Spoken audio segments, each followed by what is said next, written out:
ജാതി ജാതി എന്ന് പറഞ്ഞ് ജോലി പിടിച്ച് അലയുന്നില്ലേ നിങ്ങൾ? നാളേക്ക് നിങ്ങൾ ഒരു സ്ഥലത്ത് പോകുന്നു, ഒരു അപകടം സംഭവിച്ചു. ഈ അപകടം സംഭവിക്കുമ്പോൾ നിങ്ങൾക്ക് കുറച്ച് വെള്ളത്തിൻ്റെ ആവശ്യമുണ്ട്. അപ്പോൾ ഏതോ ഒരാൾ, ഹിന്ദു മുസ്ലിം ക്രിസ്ത്യൻ ഏതോ ഒരാൾ നിങ്ങൾക്ക് വെള്ളം കൊണ്ടുവന്ന് തന്നു. ആ വെള്ളം നിങ്ങൾ കുടിക്കില്ലേ? ആസ്പത്രി കൊണ്ടുപോകേണ്ട ഒരു അവസരം വന്നു. ഏതോ ഒരു ജാതി ആസ്പത്രി കൊണ്ടുപോകേണ്ടി വന്നു, ഓപ്പറേഷൻ ചെയ്യണം, നിങ്ങൾക്ക് എന്തെങ്കിലും ഒന്ന് സംഭവിച്ചു. ഡോക്ടർമാർ, നിങ്ങളെ ജാതിയിലുള്ള ഡോക്ടർമാർ തന്നെ വേണമെന്ന് നിങ്ങൾ പറയുമോ? പറയില്ല. നിങ്ങൾ ജീവനെ മാത്രം രക്ഷപ്പെട്ടാൽ മതി എന്നുള്ള ചിന്ത മാത്രമേ നിങ്ങൾക്ക് ഉണ്ടാവുകയുള്ളൂ. ഇന്ന് സ്വന്തം മക്കളെയും കൂടി വേണ്ട ഉപേക്ഷിക്കുന്ന കാലമാണ്.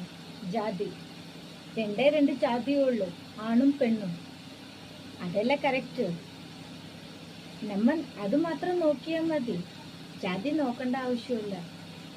വികുന്ന നേരത്തെ ഒരു സഹായം കിട്ടിയപ്പോൾ നമ്മളത് സ്വീകരിക്കുന്നു. നല്ലോണം ഇരിക്കുമ്പോൾ നമ്മൾ അറിഞ്ഞുകൊണ്ട് സഹായിച്ചൂടെ? അതല്ല കറക്റ്റ്.